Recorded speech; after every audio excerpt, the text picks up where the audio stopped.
you, Lord, and I lift my voice. Yes, Lord.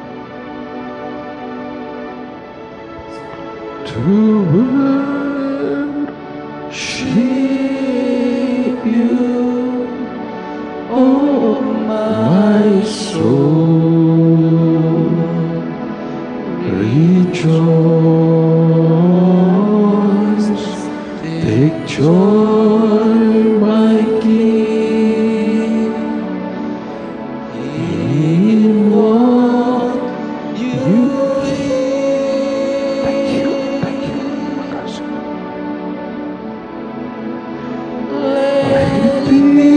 sweet, sweet sound in your ear. Tuhan, terima kasih. Terima kasih untuk semuanya.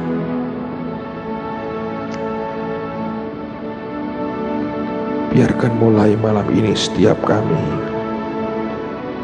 bisa terus senantiasa menikmati hadirat-Mu, bukan hanya di gereja, dimanapun kami berada. Dekapan Tuhan itu tidak pernah meninggalkan kami.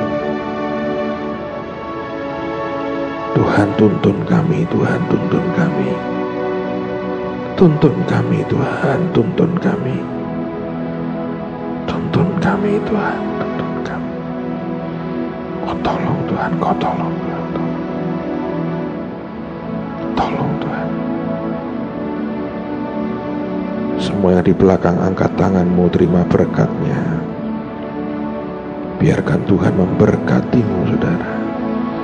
Biarkan Tuhan yang hidup, yang hadirat-Nya di tengah-tengah kita memberkati-Mu, memberkati-Mu, memberkati-Mu, memberkati-Mu, memberkati-Mu, memberkati-Mu, memberkati-Mu. Engkau tidak pernah kekurangan yang baik. Terima kasih Tuhan, terima kasih. Terima kasih Tuhan.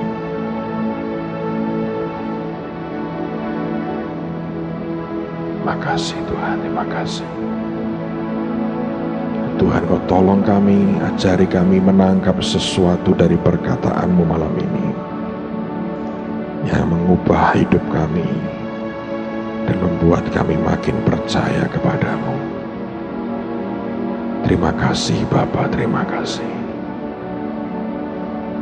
Makasih Tuhan, makasih. Dan Roh Kudus yang melayani kami dengan hikmat, wahyu, dan pengertian. Dalam nama Tuhan Yesus. Dalam nama Tuhan Yesus. Thank you Lord. Makasih Tuhan. Dan semua kita berkata amen, amen, amen, amen, amen, amen. Izinkan saya dalam beberapa menit ini sampaikan apa yang Tuhan taruh di hati. Mari kita lihat di 1 Korintus pasal yang ketiga.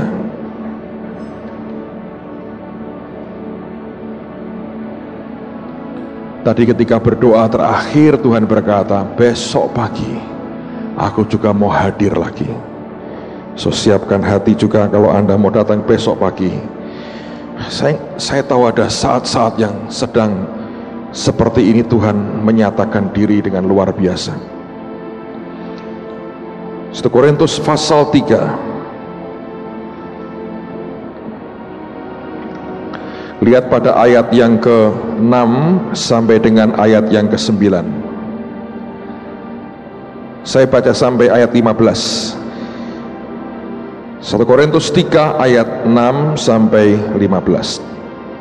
Aku menanam, Apolos menyiram, tetapi Allah yang memberi pertumbuhan. Karena itu yang penting bukanlah yang menanam atau yang menyiram, melainkan Allah yang memberi pertumbuhan.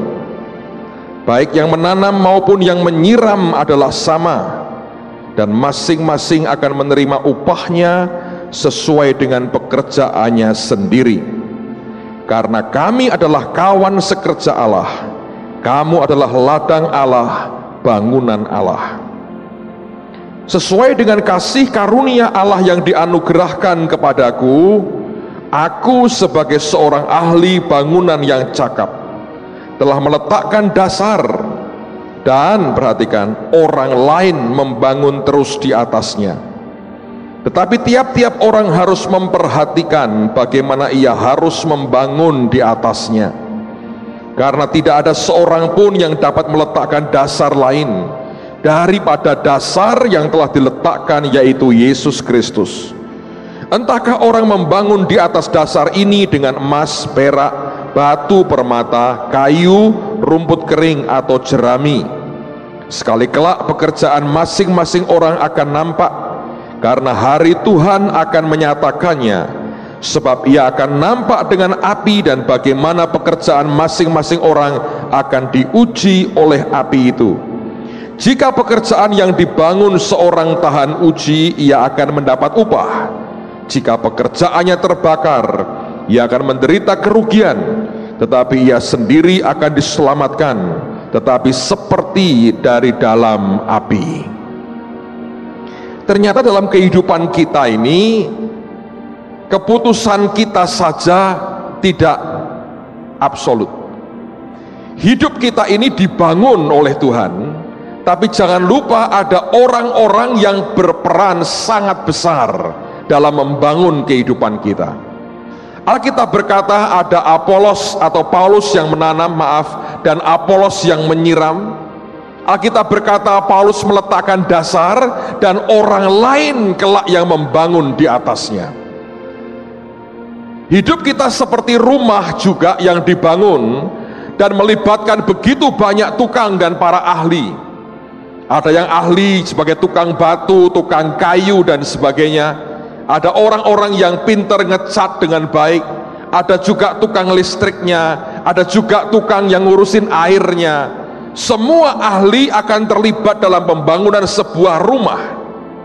Siapapun kelak yang kita libatkan dalam kehidupan kita, yang kita izinkan masuk dalam kehidupan kita, membangun hidup kita, akan memberikan warna seperti apa hidup kita kelak sebenarnya. Jadi keputusan terbesar dalam hidup kita yang seringkali harus diambil adalah siapa yang kita izinkan mewarnai kehidupan kita. Karena warna orang itu mungkin akan sukar dihapus bertahun-tahun, atau bahkan dibawa sampai kekal. Kalau tukang batunya nggak beres, mungkin fondasimu akan goyah, mungkin plesterannya juga akan retak dan pecah. Kalau tukang catnya tidak beres, mungkin catnya juga akan kacau balau. Jadi Alkitab mengatakan, Paulus berkata kepada jemaat ini, bagianku meletakkan dasar, nanti ada orang lain akan membangun di atasnya. Cuma kamu mesti perhatikan bagaimana kamu membangun. Dengan material seperti apa kamu membangun akan hidupmu. Apakah dengan material yang tahan api atau dengan material yang tidak tahan api? Hidup kita dengan kata lain diwarnai oleh apa yang dibuat orang lain, atau apa yang orang lain kita izinkan memperlakukan kita seperti apa, atau mewarnai kita apa, seperti itulah kelak kita akan dibangun. Dan pengaruh orang lain itu sangat besar. Alkitab berkata pergaulan yang buruk merusak apa? Kebiasaan yang baik. Kalau sampai kebiasaan, itu artinya sesuatu yang sudah rutin dikerjakan dan tidak atau sukar diubah, sudah kebiasaannya begitu. Tapi itu pun bisa rusak karena pergaulan yang tidak baik. Di dalam hidup kalian, di sekolah, di kuliah, di tempat pekerjaan, dimanapun, ada begitu banyak orang. Sebagian kita bisa sentuh, sebagian bisa menyentuh kita. Yang kita izinkan menyentuh hidup kita, mewarnai kita, akan memberikan corak pertumbuhan kita kelak seperti apa. Pergaulan dengan orang lain tidak pernah dan tidak boleh diabaikan. Saya mau buat ilustrasi yang saya harap menolong saudara untuk mencoba lebih bijaksana mengerti kehidupan ini. Siapa yang di dalam hidupmu Anda suka sekali gambar? Coba katakan. 1, 2, 3, kok nggak banyak? Timothy suka gambar. Sam suka gambar? I don't think so, Sam. Siapa yang suka gambar? Katakan lagi. Oke. Siapa yang benci sekali dengan pelajaran gambar? Benci banget. Angkat tangan tinggi-tinggi. Saya mau lihat orang-orang yang harus diampuni dosanya ini, saudara. Sekali lagi, jangan malu. Siapa yang benci banget pelajaran gambar? Ada di sini? Benci banget, benci banget. Yang baju biru, maju sini. Sini maju. Tak ampuni dosamu, jangan khawatir. Coba maju ke depan, please. Tak kayak permen. Maju. Tolonglah teman-temanmu. Masa nggak berani wong Semarang kaosnya biru kok PSIS kok tidak berani? Nggak berani? Siapa mau yang benci gambar? Ada yang benci banget gambar? Sekali lagi ada? Loh, kok hilang semua tangannya kemana? Please, saya minta volunteer 1 atau 2 orang. Siapa yang benci gambar? Tolong. Siapa yang benci gambar? Saya benci gambar atau suka gambar? Hah? Wah, Yitzhak berkata kamu tadi angkat tangan. Sila maju sila. Kamu benci gambar kan? Sini. Ayo. Ayolah, God's Army kok guyang-guyu dong. Ayo. Benci gambar kan? Gak suka gambar tuh? Sini. Jarang-jarang naik panggung tas ya lah. Ini cerita papimu ya, aku khotbah hari Minggu. Kamu suka gambar nggak? Nggak suka. Kamu tolong coret apa saja di sini, nyoret lah pokoknya, coret saja, sebarang mas. Sini tengah. Nyoret tuh kan gampang, nggak usah dipikir lah, coret. Nah sudah. Tolong kamu tulis namamu di sini, tanda tangan di sini, tolong. Tanda tangan. Sheila, oke, thank you. Tanggal berapa hari ini ya? Tanggal berapa? 22 bulan apa? 7 tahun 2006. Terima kasih, tepuk tangan buat Sheila. Dalam hidup Sheila ini, dia punya banyak teman. Oke, Sheila, kamu pilih 1 orang untuk maju ke depan sekarang. Jessica, maju Jess. Beritahu Pak Timo kamu juga khotbah hari ini. Ayo maju Jess.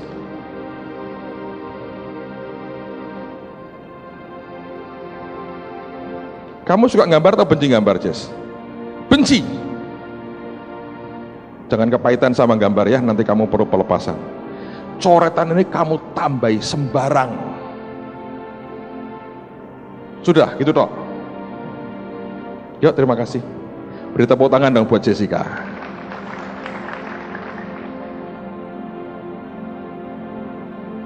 Tolong Pak Hengki maju sebentar Pak.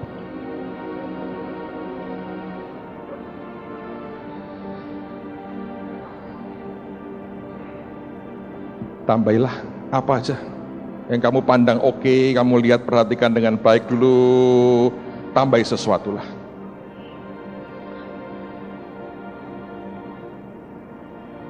Boleh nyambung lebih bagus lah. Oke. Ya. Yang cacing kepanasan ini gambarnya Sheila. Yang coretan naik ke atas, jelas anaknya Pak Timo, itu sukanya kan naik ke atas, tidak pernah mau turun. Lalu Pak Hengki nambah sesuatu.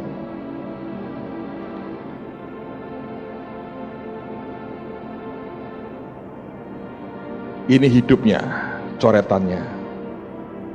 Seseorang nambahi lagi di sini. Jadi apa ini? Nggak jelas. Hidup kita ini kan seringkali isinya coretan orang lain juga kan? Masuk berbuat sesuatu dalam hidup kita. Lalu mereka ke gereja, sering doa bareng. Lalu Pak Hengki sebutannya Papi Cool, nambahi sesuatu di sini. Lalu orang berkata, apa ini? Enggak jelas juga. Nggak jelas. Tapi aku rasa lingkaran ini memperjelas sesuatu.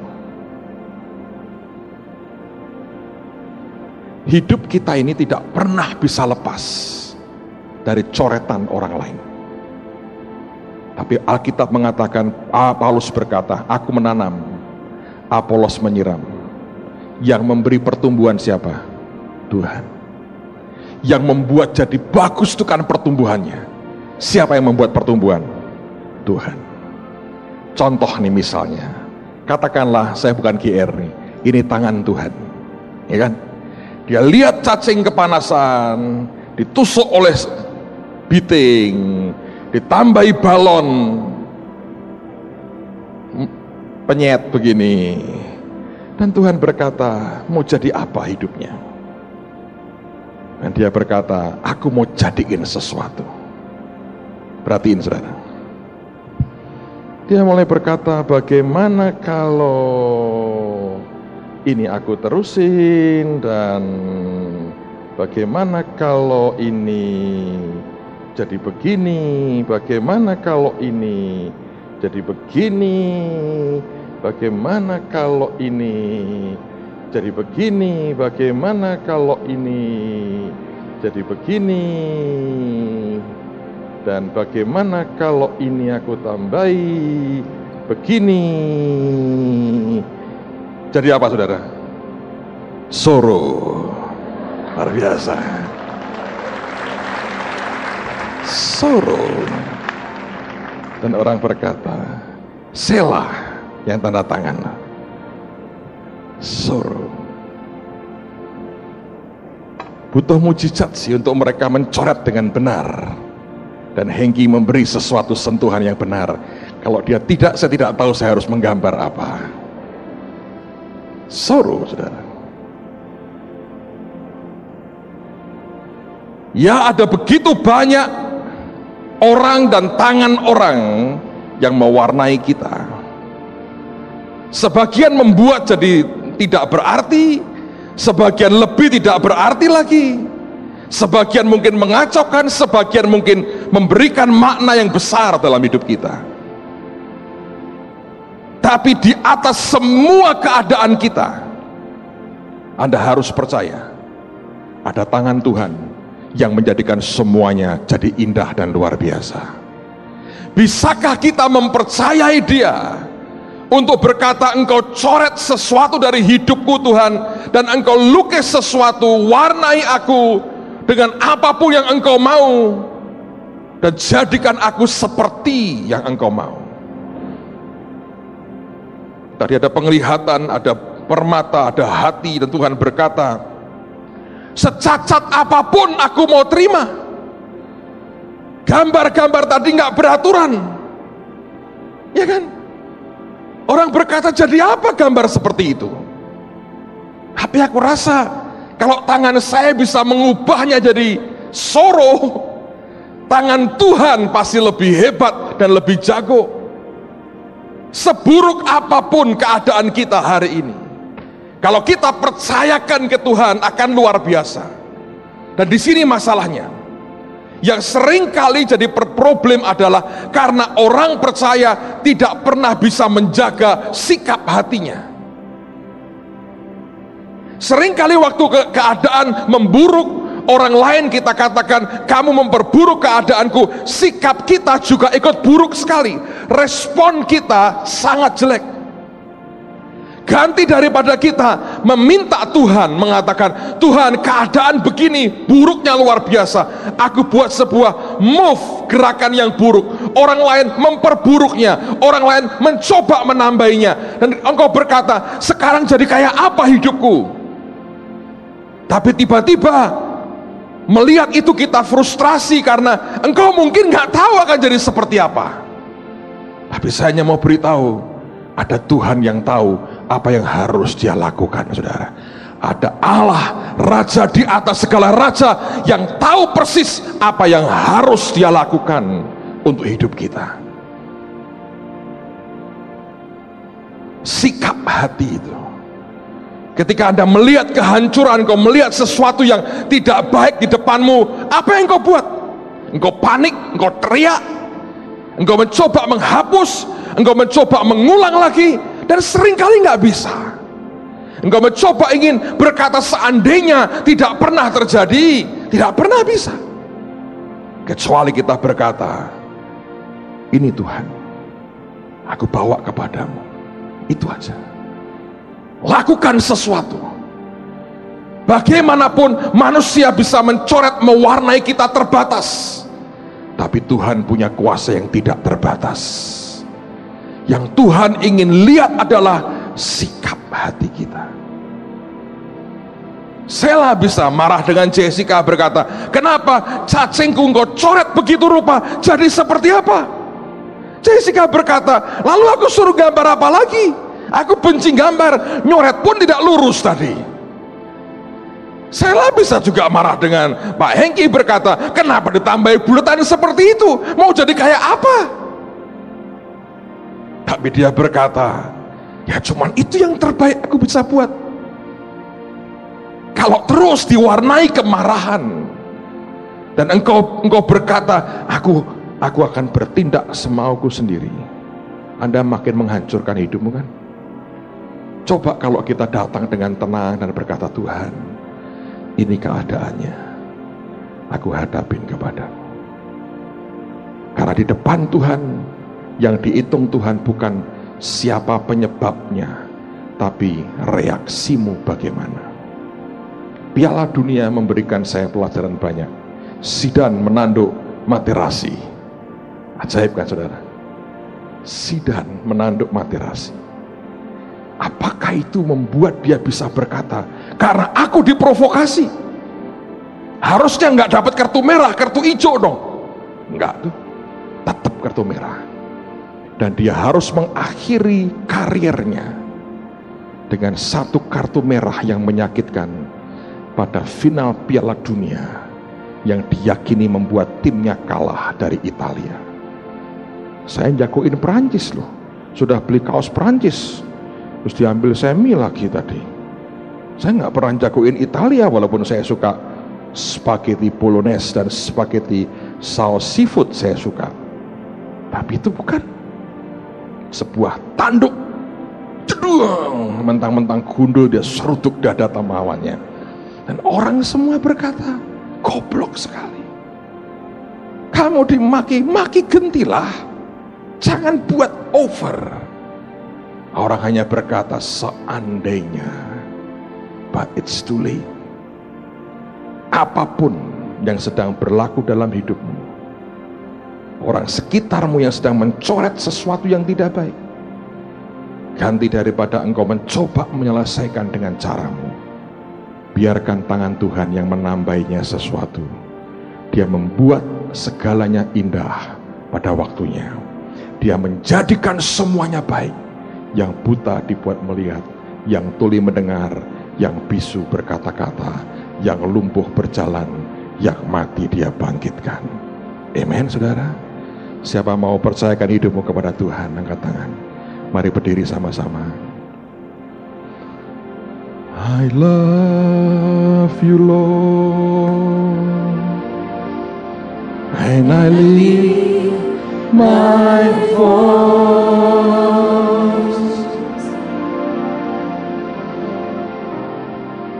to worship you, oh my soul. Rejoice, take joy, my King, in what you hear. Semua angkat tanganmu dan sembah Tuhan kita. Let it be a sweet, sweet sound in your ear. I love you, Lord. I love you, Lord, and I lift my voice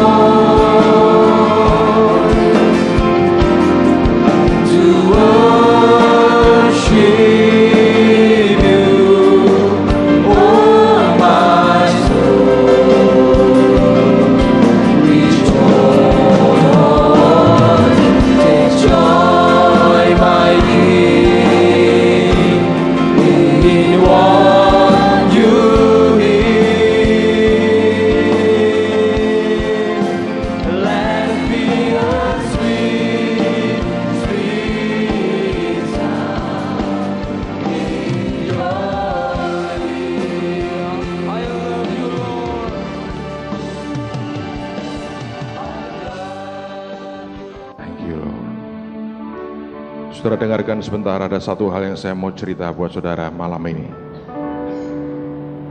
Minggu ini selama 3 hari saya ada seminar 3 hari di Jakarta. Hari ketiga, setiap hari saya tahu Tuhan melawat kami. Hari ketiga, ada satu penggalan cerita yang saya mau ceritakan buat saudara semua. Siapa yang percaya bahwa kita menyembah Tuhan yang hidup dan bukan Tuhan yang mati? Hari itu saya berangkat lebih awal, dan begitu saya tiba di tempat seminar di bawah di bagian parkir, saya ditelepon oleh, Anda pernah dengar nama Hensel, anak dari Ibu Teresia Age. Dia bilang begini, "Om, hati-hati Om, setan mau bunuh Om malam ini." Saya bilang, "Kenapa?" Pokoknya dia tidak suka dengan peristiwa malam ini. Dan aku dikasih lihat, dia kirim beberapa setan yang mau bunuh Om. Dan dia berkata, sekarang ini sedang terjadi peperangan rohani. Terus dia cerita begini, aneh sekali. Dia lihat Tuhan Yesus melemparkan sebuah gulungan. Dan ketika dilemparkan itu, sebetulnya itu Tuhan mau berikan buat Om. Tapi ketika setan lihat gulungan itu, mereka coba merebut. Dan dia berkata, aku lihat di alam roh itu perang besar setan dengan malaikat. Sampai sekarang masih berlangsung. Mengerikan banget. Habis-habisan setan coba rebut itu. Saya masuk ke tempat seminar. Gedung itu penuh sesak. Karena banyak keluarga-keluarga yang bawa anak-anak mereka. Menjelang jam 6, Anda mengerti, Jakarta kena gempa. Itu gedung goyang, saudara. Kami di lantai 5. Dan itu goyangnya cukup terasa kira-kira mungkin setengah menit. Kalau Anda sudah baru dengar tsunami dan gempa hebat di Jogja, hari itu Anda kena gempa di Jakarta dan setengah menit, saudara akan berpikir sekian kali bahwa itu mengerikan dan lama sekali. Dan saya minta pada waktu itu mereka bahasa roh, mereka nyembah, mereka bahasa roh, mereka bahasa roh. Hadirat Tuhan indah. Roh Kudus hanya berkata begini, lakukan bagianmu dulu. Nanti setelah selesai acara semua, kumpulkan panitia seminar itu, ajak mereka berdoa. Nanti Tuhanmu akan beracara. Saya tidak tahu apa yang akan terjadi. Saya lakukan bagian saya, akan mendoakan mereka semua. Begitu selesai, saya kumpulkan panitia kira-kira 30 orang. Bukan 3 orang, 30 orang. Mereka melihat pemandangan ini. Kami kumpul di atas. Saya tidak beritahu mereka apa-apa. Hensel juga tidak beritahu mereka tentang gulungan dan sebagainya. Pada waktu itu saya hanya berkata begini, ada hal yang rasanya belum tuntas dan mau Tuhan tuntaskan hari ini. Ayo sembahyang aja. Jadi semua kami berbahasa roh. Hensel duduk di sebelah saya. Anak ini dari kecil biasa melihat alam roh, dia seorang pelihat. Tajam sekali. Dia tiba-tiba setelah sekian menit kami doa bahasa roh, dia bisikin saya, dia ngomong gini, Om, aneh banget tuh. Itu ada om tua tuh siapa ya?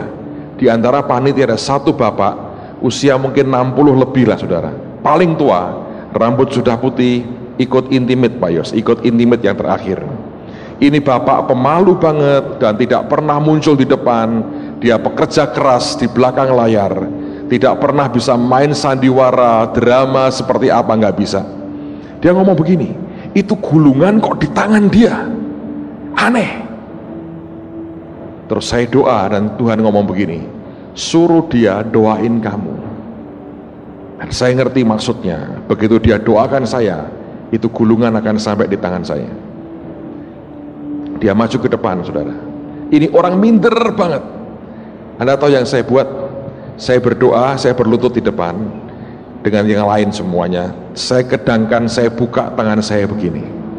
Bapak ini maju ke depan, diberitahu sama Ibu Teresia Age, Pak, Bapak disuruh doain Pak Agung. Kaget, doain apa? Saya mesti ngomong apa? Bingung semua.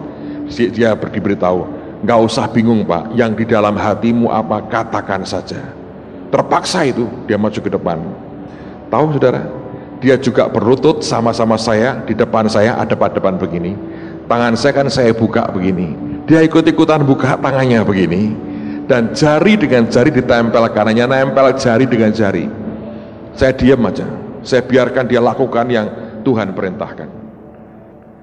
Saya mau saksikan apa yang terjadi supaya Anda mengerti dunia roh itu real banget. Pada waktu itu sekian menit dia doa, tiba-tiba tangannya itu dia digerakkan untuk balik begini. Tahu yang dia buat? Tangan saya kan begini, saudara ya. Dia tempelkan jarinya itu begini, hanya ujung jari dengan ujung jari. Sudah lumayan, tadinya kan begini nih, dia balik begini nih, dia balik begini, ujung dengan ujung. Dia doa begitu semenit. Saya berasa sih ada sesuatu yang masuk gitu. Dan begitu sesuatu itu masuk, saudara, berubah orang ini. Mukanya merah, gereng, tahu kayak singa, kayak orang manifestasi pelepasan. Dan dia tiba-tiba cengkram tangan saya, ada sesuatu yang dia mau tarik, dia mau rampas balik. Itu orang nggak bisa kendalikan dirinya, merah mukanya, tidak bisa buka mata, gereng, kayak orang manifestasi. Nah, Hansel ngomong sama saya juga ngerti, dia bilang, "Om, ini bukan ketransferan urapan, ini iblis ini." Saya bilang, "Aku tahu." Rupanya dari tadi dia coba rampas.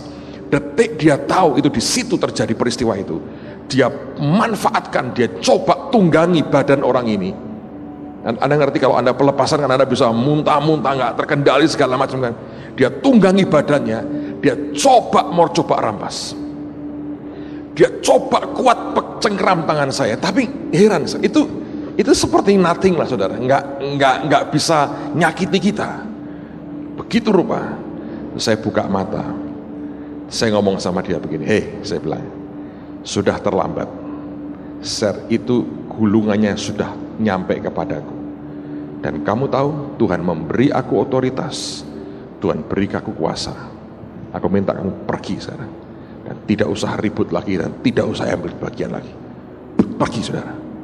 Nggak nunggu A, B, C, sadar. Kayak ada yang meninggalkan dia, pergi. Bingung dia. 30 orang loh, lihat saudara. 30 orang dia. Hari itu kami belajar, alam roh itu nyata. Tidak ada orang tahu toh, bahwa sedang terjadi perebutan. Hanya Hansel, mamahnya, dan saya yang tahu. Yang lain tim tidak mengerti bahwa ada sesuatu sedang diperebutkan dalam alam roh pada hari itu. Tapi saya percaya bahwa kalau kita ini kenal Tuhan lebih dan lebih lagi, Anda akan tahu bahwa hal-hal begitu itu biasa dalam hidup kita. Hari-hari ini pergulatan peperangannya memang mengerikan. Mari kita berkata, kita mau menang bersama dengan Tuhan, amen. Kita pasti menang dan kita pasti keluar sebagai pemenang.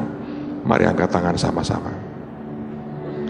Kita masuk tahta suci-Nya, bersama para malaikat menyembah.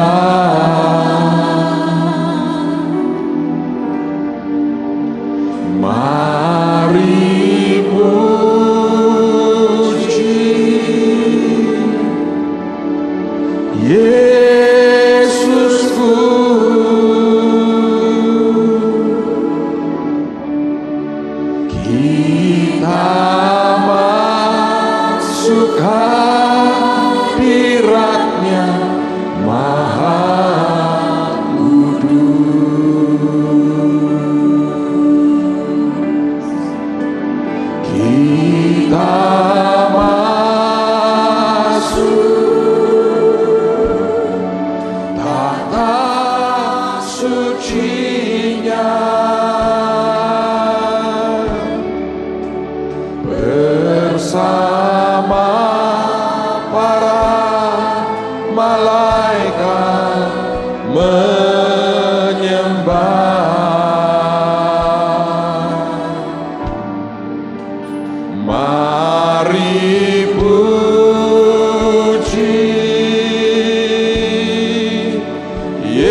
Biarkan dia melayani kita.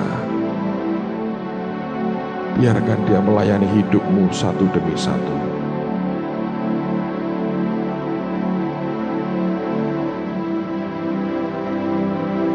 Jesus, Jesus, Jesus, Jesus. Kiara shata kara shata. Kiara shata. Tuhan, biar malaikatmu bekerja hari ini dalam nama Yesus. Semua yang mengikat hati anak-anakmu, semua yang mengikat daging dan hidup mereka, semua iblis, semua roh jahat yang mengikat hidup mereka, di dalam nama Tuhan Yesus singkirkan, gusur dari hidup mereka. Aku perintahkan kau tinggalkan anak-anak Tuhan ini dalam nama Yesus. Engkau yang selama ini menekan hidup mereka, perintahkan dalam nama Yesus kau tinggalkan mereka sekarang. Shikira shatakana tashitikira takana takana takana. Mishikin kete koro shonto koro shitik yara mata korea mata karamata kiana mata kuroma. Shikiara hashite kiara mata shite karana mata kalamata. Kia kasite kire mite shite kiara. Sikiara hashite kiara.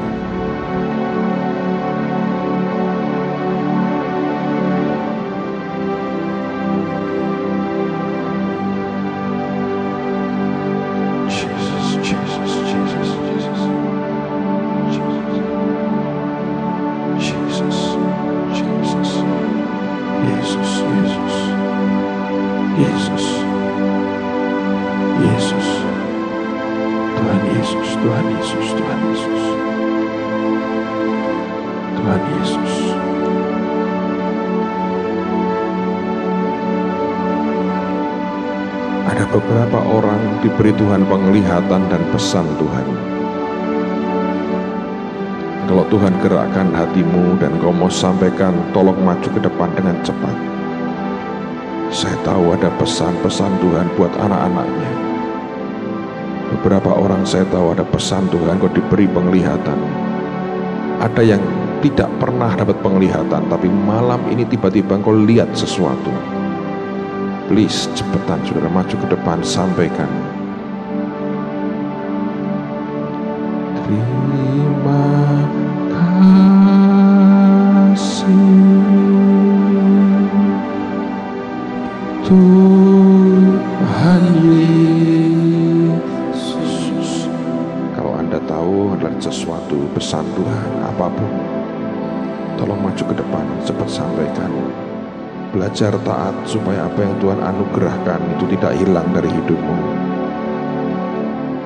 Thank you. Terima kasih Tuhan. Terima kasih Tuhan. Terima kasih. Terima kasih Tuhan.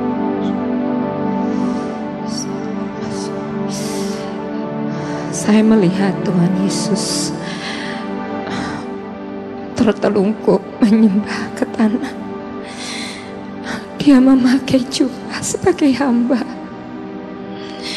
Dan saya baru kali ini melihat api dari Bapa Surgawi hadir di tengah-tengah kita. Dan Tuhan Yesus terus menyembah Bapa di surga. Dan saya merasakan ada kasih Bapa yang mengalir di tempat ini, yang menyentuh hati. Dan saya tidak bisa menggambarkannya. Kasih itu begitu dalam. Dan saya tahu karena hari-hari ini Tuhan katakan hari-hari yang berat, hari-hari yang penuh pergumulan.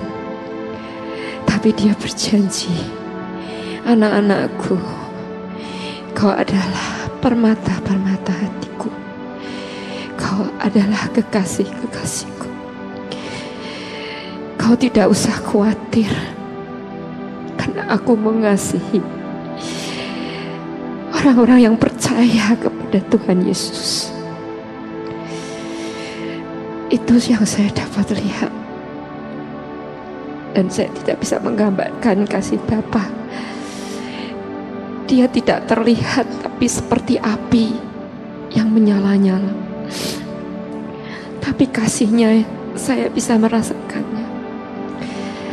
Itu yang saya lihat. Kasih Tuhan Yesus. Ada lagi yang Anda lihat sesuatu dari Tuhan hari ini? Makasih.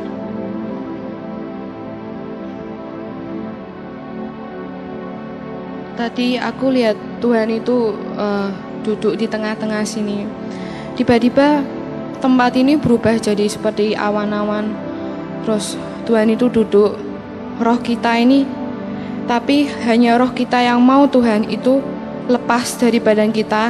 Kita jadi anak kecil lagi. Kita menuju ke Tuhan Yesus. Lalu Tuhan berikan satu kotak perhiasan. Ketika roh itu kembali lagi ke tubuhku, aku melihat semuanya. Kotak perhiasan itu dibuka, berisi permata-permata sama berisi hati. Terus setelah itu Tuhan itu bilang gini, secacat-cacatnya aku masih menerimamu. Itu yang aku dapat. Makasih Tuhan, makasih Tuhan. Makasih Tuhan. Ada lagi. Saya tahu ada orang yang tidak pernah dapat penglihatan atau mendengar Tuhan bicara. Tapi malam ini tiba-tiba untuk pertama kalinya kau tahu, kau lihat sesuatu dan kau dengar sesuatu. Ayo maju ke depan saudara. Cerita. Thank you Lord. Makasih. Makasih Tuhan, makasih. Makasih Tuhan. Makasih Tuhan. Terima kasih. Pada sore hari ini, saya pertama kali menginjakkan gereja ini. Saya sebenarnya dalam suatu penderitaan.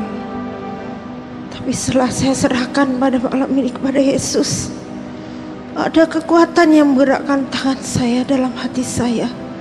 Betul-betul Yesus berkuasa pada malam ini, sehingga meringankan penderitaan saya yang selama ini terjabik-jabik saya alami. Berkat kuasa Tuhan atas segala di dalam diri saya. Terima kasih kesaksian yang saya dapatkan malam ini.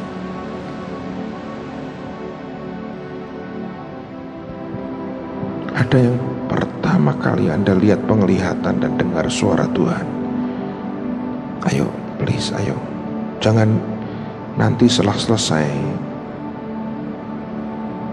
Tuhan tidak memberi roh ketakutan kan kepada kita. Maju ke depan cerita. Jangan biarkan Tuhan tunggu terlalu lama. Makasih Tuhan, makasih. Makasih. Kalahkan ketakutanmu. Bicara, sampaikan. Karena yang kau lihat tadi, yang kau dengar itu jelas banget. Makasih. Yang lain terus arahkan hatimu ke Tuhan. Yang lain terus arahkan hatimu ke Tuhan. Thank you Lord, thank you Lord.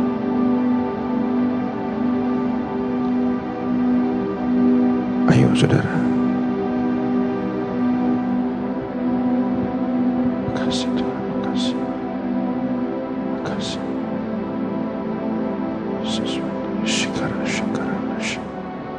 Dia belum selesai. Semua bahasa roh aja pelan dari hati.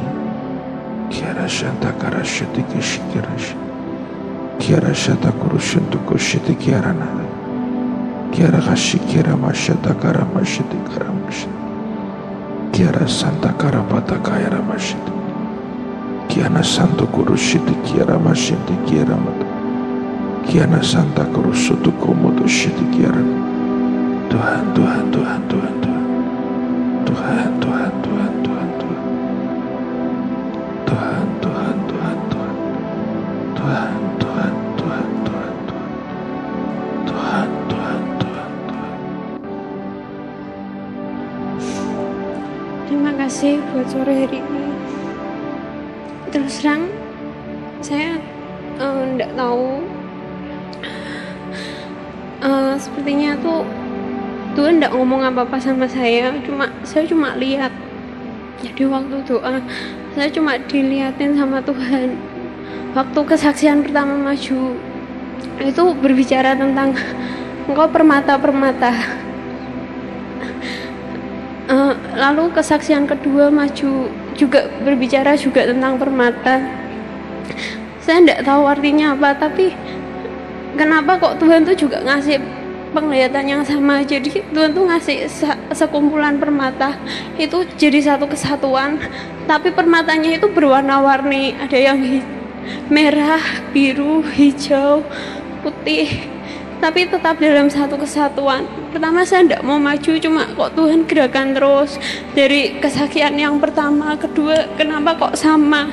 Jadi ya mungkin Tuhan, tadi Pak Petrus ngomong Tuhan tidak beri ketakutan. Akhirnya saya memberanikan diri untuk mengatakan ini. Makasih. Puji Tuhan. Ya, makasih Tuhan. Terima kasih Tuhan. Makasih.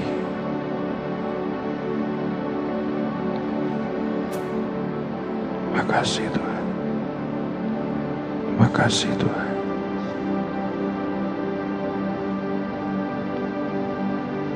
Kalau masih ada, cepetan maju saudara. Saya tahu dia belum selesai hadiratnya di tengah-tengah kita. Saya tahu itu kuat dan makin kuat. Dia mau bawa kita ke sebuah level tertentu malam ini. Tapi saya masih ingin beri kesempatan. Kalau 1-2 lagi.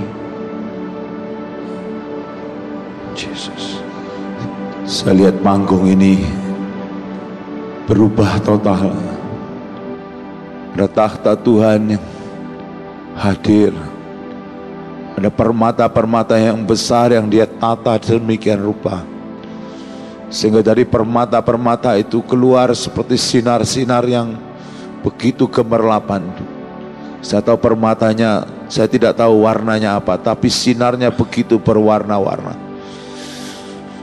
Seperti warna-warna yang keluar dari berlian, dari permata-permata yang bening sedemikian. Dan juga ada tempat duduk raja-raja untuk berbicara. Satu tempat pertemuan, duduk, mereka duduk santai tapi begitu hikmat dan begitu penting pembicaraan itu. Bukan di meja rapat, tetapi seperti di meja sofa tamu yang bagus dan mereka duduk di situ. Ada juga mimbar yang Tuhan berbicara. Mirip seperti mimbar kita ini, tetapi berbeda gambarnya. Berbeda juga besarnya. Dari kiri ke kanan, atas ke bawah itu silang 2 pedang yang besar di depannya. 2 pedang yang disilangkan dari kiri ke atas ke bawah dan atas ke bawah, kiri kanan. Dan Tuhan berbicara di situ. Memang saya tidak lihat, tetapi Dia ada di situ. Dia berbicara, Dia khotbah, Dia berbicara, berikan firman-Nya pada orang demi orang, hati demi hati. Dia berbicara. Dan panggung ini sudah berubah total. Hadirat Tuhan begitu luar biasa, dan saya tahu itu Bapa ada di situ. Bukan Tuhan Yesus yang berbicara. Ada sesuatu yang luar biasa yang saya tidak pernah rasakan itu. Dan berbicara atas otoritas yang begitu besar.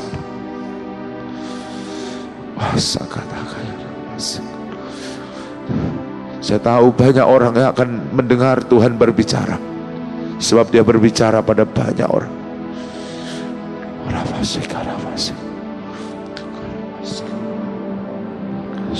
Yesus. Kalau masih ada lagi, cepetan saudara.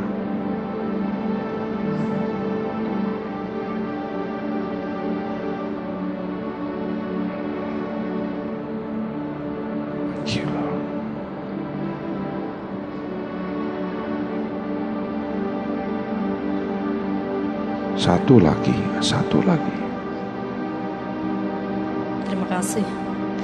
Sebetulnya saya tidak mau maju ke depan, tetapi roh Tuhan begitu kuat memaksa saya untuk bersaksi.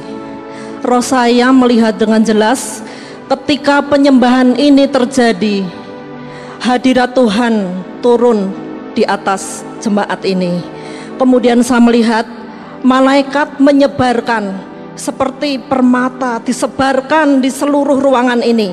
Dan saat itu Tuhan memerintahkan kepada saya agar tangan saya menaikkan ke atas, menangkap apa yang dibagikan oleh malaikat itu. Dan setelah itu tahta itu turun ke bawah. Tuhan datang memakai jubah berwarna merah. Saya tanya, Tuhan, kok jubahnya merah?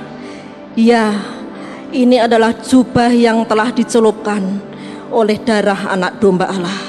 Dan disinilah jubah merah ini akan membasuh semua dosa-dosa, semua celah-celah, dan semua hati yang hidupnya tidak benar, pikiran yang tidak benar. Saat ini juga Tuhan menghapus semuanya ini bagi mereka yang mau menyerahkan hidupnya sepenuhnya di hadapan Tuhan. Tuhan meminta kepada anak-anak di sini untuk benar-benar merendahkan hati di hadapan Tuhan dan merasa bahwa dirinya tidak ada artinya apa-apa tanpa Tuhan Yesus di dalam kehidupan mereka. Dan kemudian Tuhan secara pribadi menjamah saya, kemudian jubah itu diberikan di pundak saya, kemudian penglihatan itu selesai. Terima kasih. Dialah anak domba. Semua berdiri, angkat tangan dan sembah Tuhan kita yang duduk di tahta. Aku rela bersujud menyembah-Mu saja.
Tradisi lama, kapan waktunya seorang raja membagikan permata?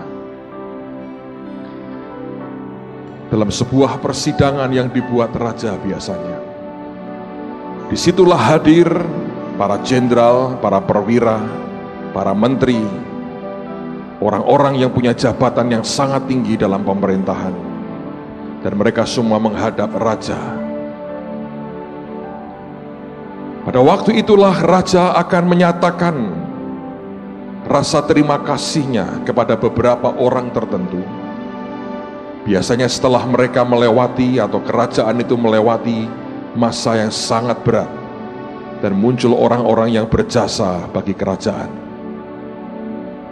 Orang-orang itu akan dipanggil dan pada waktu itu raja akan berbuat sesuatu yang aneh. Biasanya di dekat tahtanya ada sebuah meja dan di situ ada tempat di mana raja menaruh sesuatu. Kalau kerajaan itu kerajaan yang sederhana, kerajaan yang kecil, maka ditaruh gula-gula atau orang kenal dengan nama permen pada saat ini. Biasanya raja akan memanggil orang itu, siapapun dari menterinya, jenderalnya, panglimanya, di mana raja suka dengan pekerjaannya dan raja berkenan sekali. Kepada yang berkenan inilah raja panggil, dan raja berkata, buka mulutmu.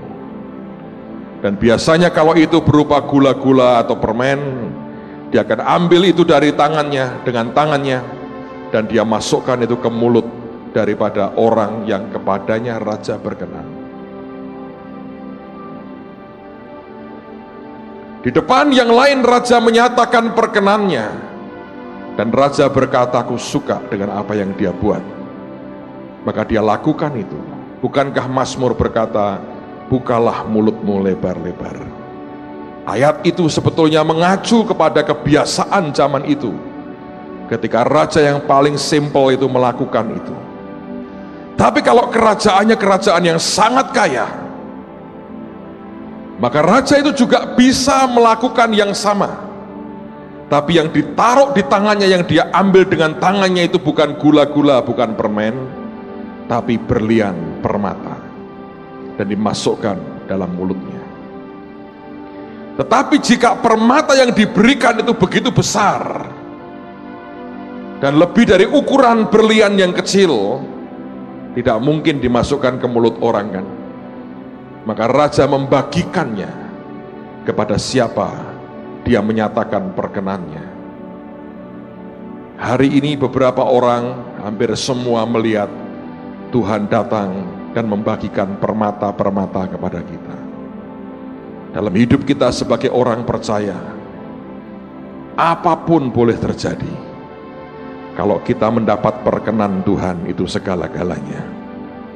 Tidak berarti bahwa Anda bisa disetujui oleh semua orang di muka bumi ini. Bahkan seringkali tidak. Tapi apapun yang kita lakukan, kalau Tuhan berkenan, itu segala-galanya buat kita. Kalau Allah di pihak kita, siapa lawan kita? Amen, saudara. Jangan cari perkenan manusia. Perkenan manusia akan sangat labil dan berubah setiap saat. Manusia hidup oleh karena interest, kepentingan-kepentingan manusia. Tapi hanya Tuhan yang tahu yang terbaik dan tahu yang benar. Saya tahu tidak kebetulan kalau beberapa orang terima penglihatan yang sama, hanya untuk berkata, aku berkenan, aku berkenan. Saya nggak tahu, saya ingin khotbah nih sebetulnya. Tapi di hati ada sesuatu yang menahan, yang berkata, aku belum selesai. Saya akan biarkan Tuhan kerja. Saudara setuju? Biarkan Tuhan melakukan apa yang Dia mau lakukan. Mari angkat tangan sama-sama lagi. Dialah anak domba yang duduk di tahta.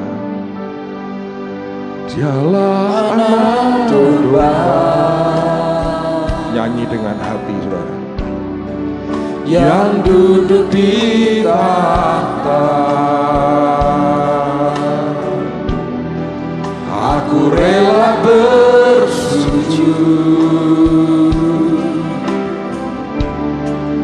menyembahmu saja. Dialah anak domba, dialah anak domba yang duduk di tahta. Aku rela